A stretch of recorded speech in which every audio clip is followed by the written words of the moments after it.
Armor bending action. See, first video for context of the name. It's just, but it's not that hard to explain. I've just got shitty hands and cards are fragile. So when you have to shuffle a lot, I go through cards really quickly. Was a pain in the ass in Yu-Gi-Oh! Where some cards cost like $80. I hear it's even worse in Magic the Gathering. I just remember with Yu-Gi-Oh! There was a point where there was an archetype called Dragon Rulers, where they were designed to be a supplemental class of things to support dragon archetypes and elemental archetypes. But the problem was they synergized really, really well with themselves. So their whole shtick ended up amounting being to summon as many level 7 monsters as physically possible in one turn. Which meant that combined with synchros, you could get out 8, 9, 10, 11, 12 star synchros in one turn with no effort. And with XZs, you could get rank 7s in. Rank 7s, for whatever reason, were pretty much the strongest XZs. 4s and 7s for uncharacteristically powerful in comparison to other ones. 5s were also strong, but they usually worked off of 4s. Like it was their proximity to it that made them powerful. If that makes sense. I'm not very good at explaining these things. There was a card that made it to where you had a rank 4 and you turned it into a rank 5. Stuff like that. But yeah, with rank 7s you had...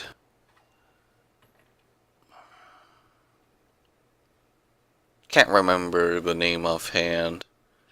But you had some really weird options like Big Eye, I think it was called, which was a giant top with an eye socket, and it let you steal other people's monsters twice. Once per turn, and you can attack that turn with Big Eye when you stole it, but you just stole a monster, so it doesn't matter. And, gee, man. The other one was...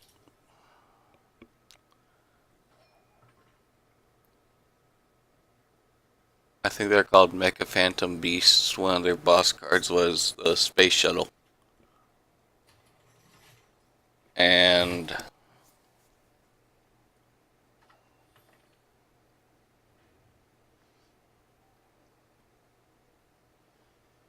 Huh.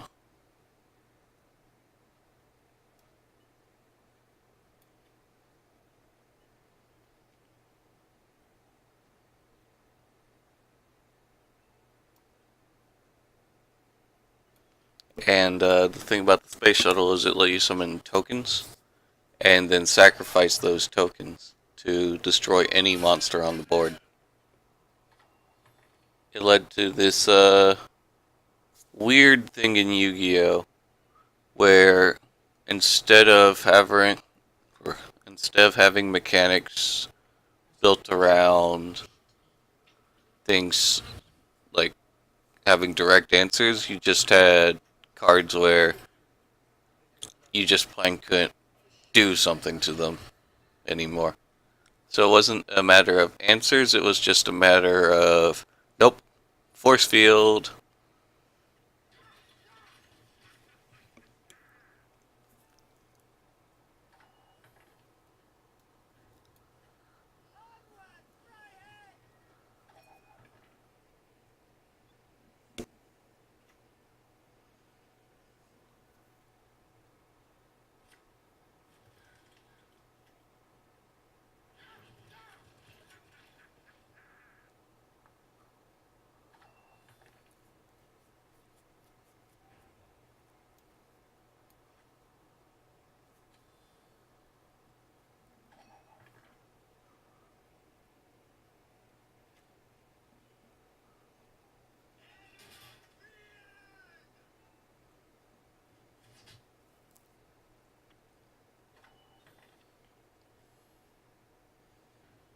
was notably unfortunate because Dragon Rulers actually did genuinely enable some decks to exist, but because all of them were level 7 dragons and they all benefited from each other's just existence, I'm pretty sure a significant portion of them, if not all of them, were banned at some point.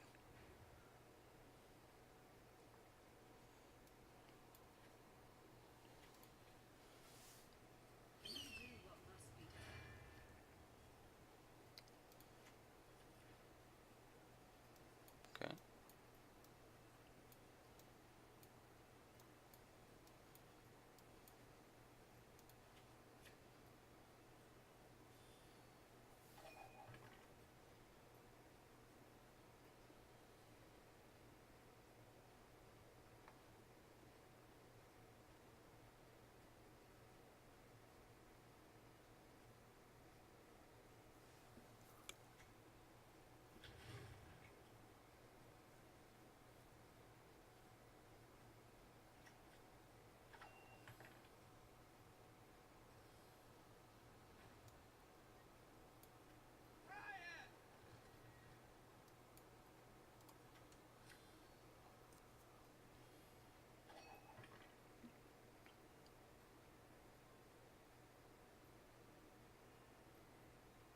And nowadays, I don't even know what's going on with the new format. I haven't really looked into it, I just kind of gave up. I enjoyed pendulums, those were kind of neat, but uh,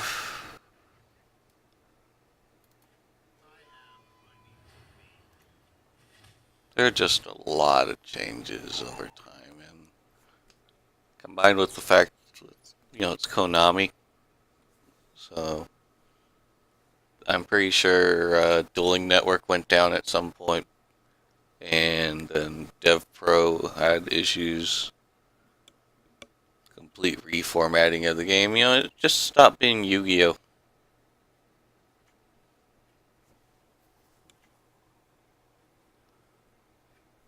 And I don't know, maybe the new setup's better. It looked like it was designed to slow things down, and you gotta be kidding me.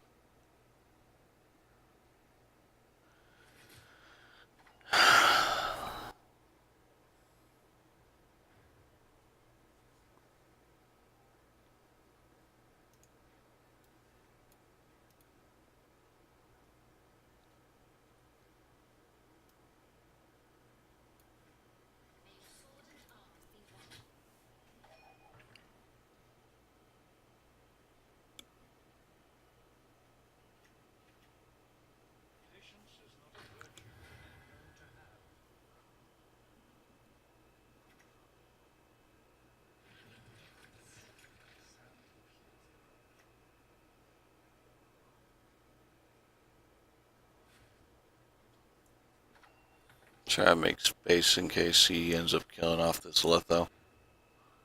So at least some of these get buffed by Tor Reveal. And just being honest, he's going to kill off the Litho.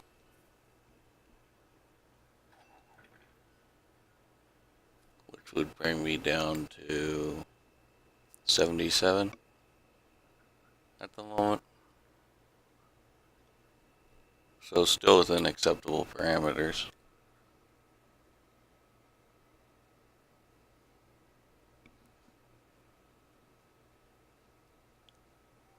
Really, his first mistake was giving me another Dragoon.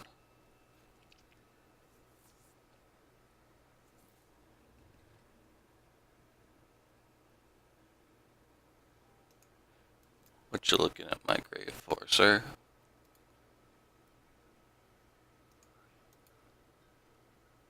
Thinking about picking up your ambassador again?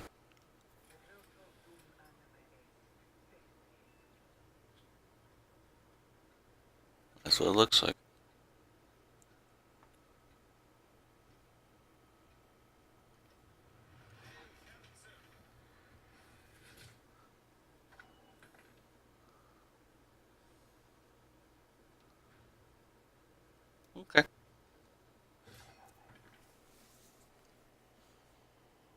Now I'm presuming you're going to kill off your Witcher?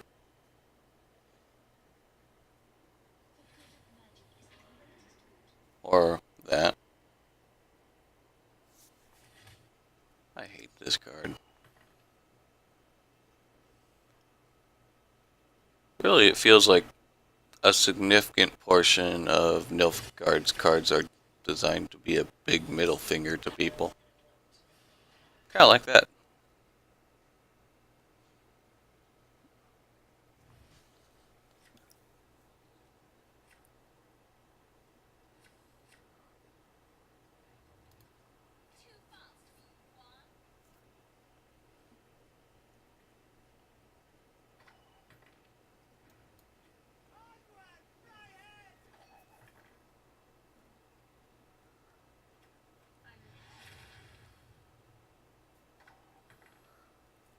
Like that. That's just punishing you for having a high value card in your hand. Punishing you for playing cards. Punishing you for not having removal. For playing cards. For not expecting mill.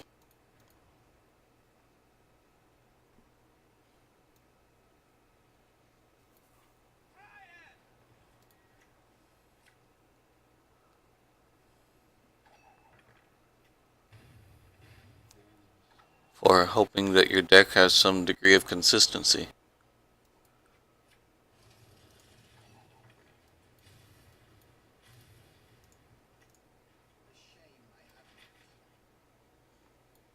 For decks that run high value cards. For decks that, well, you can say the same thing with that one. And that one's more versatile in some ways.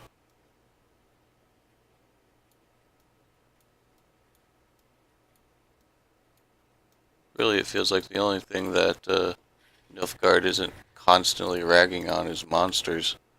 Just because they actually benefit from all the spies.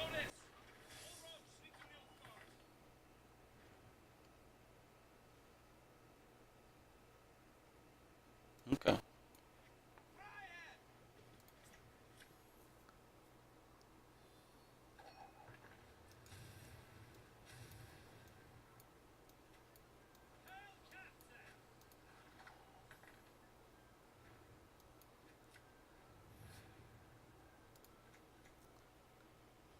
Ooh, I wanted to do this.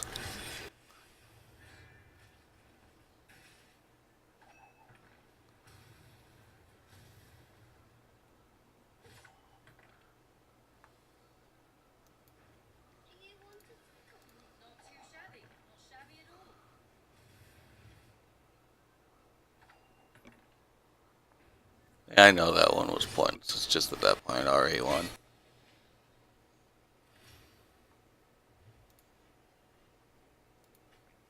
And I get the reason for it. It's just, Nilfgaard's built around combos, and a lot of its play is supposed to be reactionary. It's kind of like Priest and Hearthstone. It sees what you lay down and then it reacts. It's just,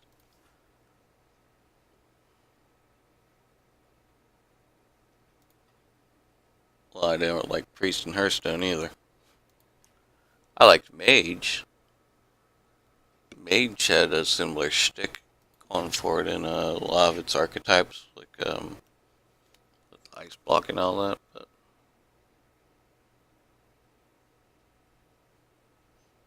whatever. Elven War Dancers, Ryehead Officers, Dolblathana Swordmasters, Farseer, Toruviel, ele'yas, Sarah, Cleaver, Skiaran, Yorveth, Saskia, Ryehead Dragoon, Ida Amin, Ragnarug, Renew, and Francisca. I guess this deck is gonna work. I'll try in competitive sometime. Have a good day.